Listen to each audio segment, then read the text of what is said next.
Hi friends, welcome to my channel. ఈ రోజు video చాలా ఇంట్రెస్టింగ్గా ఉందండి. వీడియోని ఎక్కడ స్కిప్ చేయకుండా ఎండ్ వరకు చూసేయండి.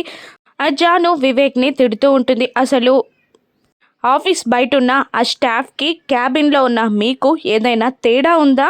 మీరు వాళ్ళు ఒకేలాగా కనిపిస్తున్నారు నాకు అని అంటూ ఉండగా జాను మాటలకి మిత్ర ఇది ఆఫీస్ జాను అని అంటుండగా, అయితే ఏంటి, మా ఆయనకి జరిగిన అన్యాయం అందరికీ తెలియాలి కదా అని జాను మిత్రాని కూడా ఎదురిస్తూ ఉండగా, లక్ష్మి ఎందుకు అలా మాట్లాడుతున్నావు జాను అని అంటుండగా, అలా మాట్లాడాలే చేసిందే నువ్వు అని అంటూ కోపగించుకుంటూ ఉంటుంది జాను.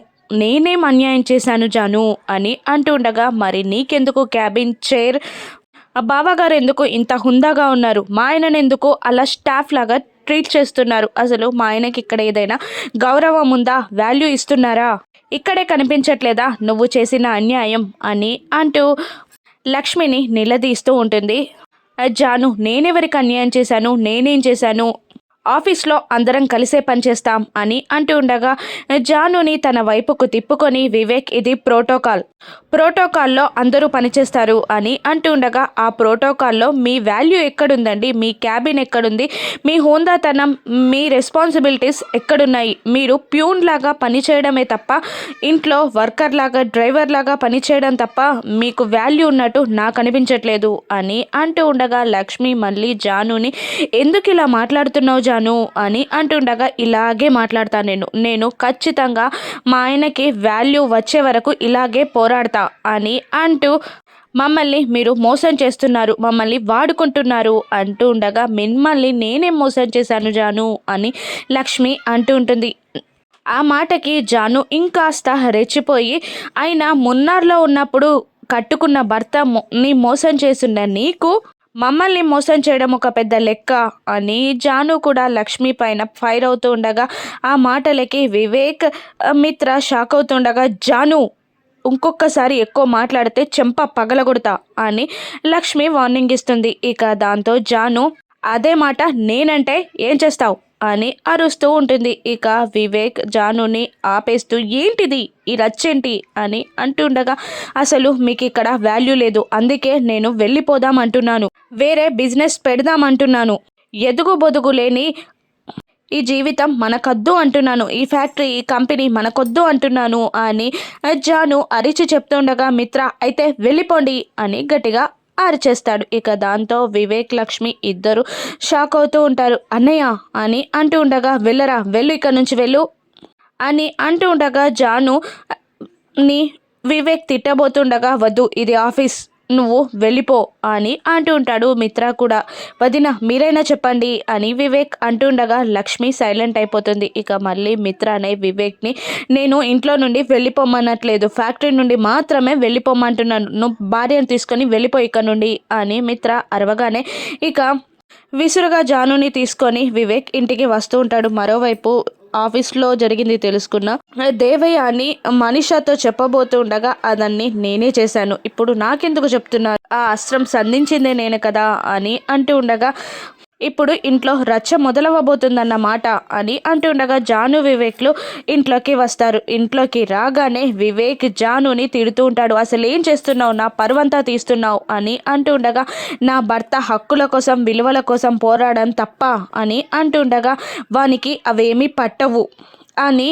దేవయాని కూడా అంటూ ఉంటుంది. ఇక ఇన్నాళ్ళు మీ ఇద్దరి మధ్యలో నేను నలిగిపోయాను, ఇప్పుడు మీరిద్దరితో పాటు ఆ మనిషి తోడై నన్ను చంపేస్తున్నారు అని అంటూ వివేక్ అందరినీ తిడుతూ ఉంటాడు. లేదండి, మీ హక్కుల కోసమే పోరాడుతున్నారు, మీరు ఎదగడం నాకు కావాలి అని అంటూ ఉండగా, దేవయాని కూడా, అసలు రేపు నీ బిడ్డలకు వచ్చి నువ్వు ఆలోచిస్తున్నావా, ఏం పెట్టి పోషిస్తావురా అని అడుగుతూ ఉండగా, ఇక నాకు అనుభవం లేదు, నేను అందుకే అన్నయ్య వదినల దగ్గర నేర్చుకుంటున్నాను, దానికి కూడా నన్ను ఇలా చేస్తున్నారు, రేపు నేను కంపెనీ పెట్టి సెటిల్ కావాలి అనుకుంటున్నారా, అది ఎదుగుతుంది అని మీరు అనుకుంటున్నారా అని అంటుండగా, మీ కేపబిలిటీ మీకు తెలియదండి, ఖచ్చితంగా ఎదుగుతుంది అని అంటూ ఉండగా, నేను ఎన్ని చెప్పినా మీరు వినరు, ఇక మీ ఇష్టం అని అంటూ పైకి వెళ్ళిపోతాడు వివేక్. అదేంటి వాడు అలా అంటున్నాడు అని అంటుండగా, అసలు ఇప్పుడే కన్క్లూజన్కి వచ్చింది. మీ ఇష్టం అని మనకే రైట్స్ ఇచ్చి వెళ్ళిపోయాడు వివేక్. కాబట్టి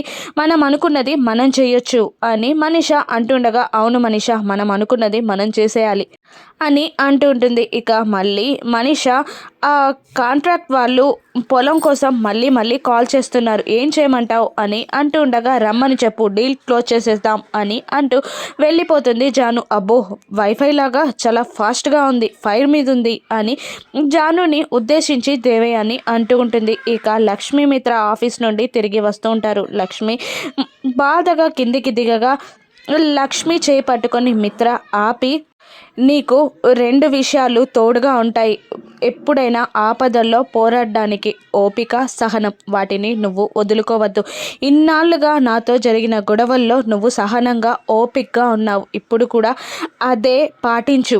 కొన్ని సమస్యలకి ఓపిక, సహనమే పరిష్కారం అవుతాయి. కాబట్టి ఇంట్లో ఏం జరిగినా నువ్వు మాత్రం కాస్త ఓపికగా ఉండు అని అంటూ ఓదార్పునిస్తూ ఉంటాడు మిత్ర లక్ష్మికి. ఇక లక్ష్మి మిత్ర చేయిని గట్టిగా పట్టుకొని ధైర్యం కూడగట్టుకుంటూ ఉంటుంది. ఇక అప్పటికే ఆ ల్యాండ్ కొనేవాళ్ళు హాల్లోకి వచ్చి ఉంటారు. ఇక మిత్ర వాళ్ళని చూస్తూ, మీకు పొలం అమ్మడం వీలు కాదు అని లక్ష్మి చెప్పింది కదా, మళ్ళీ ఎందుకు వచ్చారు అని అంటూ ఉండగా, పొలం అమ్ముతానని చెప్తేనే వచ్చాం అని అంటూ ఉంటారు వాళ్ళు. మీకు పొలం అమ్ముతానని ఎవరు చెప్పారు అని అంటూ ఉండగా, జాను నేనే అమ్ముతానని చెప్పాను అని అంటూ నిలబడుతుంది. ఇక ఆ పొలం అమ్మడం ఏంటి, అది తాతయ్య జ్ఞాపకం, అందులో ఉంది మట్టి కాదు, తాతయ్య ఊపిరి అని అంటూ ఉండగా, ఆ ఊపిరి ఆగిపోయి ఎన్నో నాళ్ళైంది. ఇప్పుడు నాకు అవసరానికి ఆ పొలం కావాలి.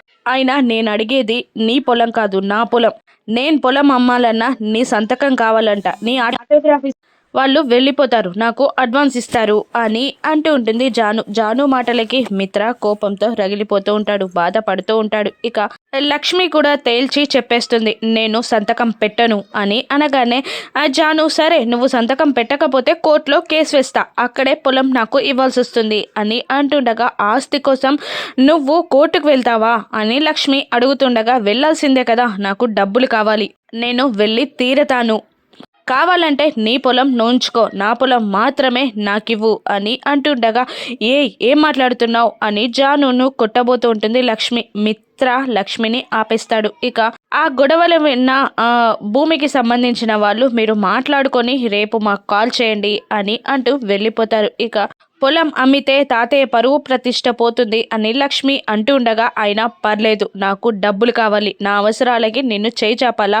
నాకంత అవసరం లేదు, నా పొలం అమ్మడానికి సంతకం పెట్టు అని అంటూ వివేక్ని తీసుకొని జాను వెళ్ళిపోతుంది. ఇక మిత్ర లక్ష్మి భుజం పైన చెయ్యి వేసి ఓదార్పుగా తీసుకెళ్తూ ఉండగా, దేవయాని మనిషతో జాను లక్ష్మిలని వేరు చేయాలని చూస్తే లక్ష్మి మిత్ర ఒక్కటవుతున్నారు, చూసుకో అని అంటుండగా, అదంతా టెంపరవరీ ఆంటీ అని లైట్ తీసుకుంటుంది మనిష. ఇక మరోవైపు మనిష డబ్బులు ఇచ్చిన వ్యక్తి ఫ్యాక్టరీలో గొడవ స్టార్ట్ చేయడానికి ట్రై చేస్తూ పైడి తల్లి అనే అతని చెయ్యిని కావాలనే మిషన్లో ఇరికించుకోమని చెయ్యి కట్టేలా చేస్తాడు. ఇక ఆ చెయ్యి కట్టైన పైడి తల్లిని పట్టుకొని ఆ వ్యక్తి కావాలనే పాత మిషన్స్తో మమ్మల్ని పని చేపిస్తున్నారని స్ట్రైక్ చేస్తామని అంటూ అక్కడ నుండి వెళ్ళిపోతారు. ఆ విషయాన్ని మేనేజర్ మిత్రకి ఫోన్ చేసి చెప్తూ ఉంటారు. ఇక మిత్ర లక్ష్మి ఈ ప్రాబ్లం నుండి ఎలా బయటపడతారు, కుటుంబాలు కుంపట్లు కాపురాలు వేడుకానున్నాయా, రానున్న ఎపిసోడ్స్లో చూద్దాం. Thank you for watching.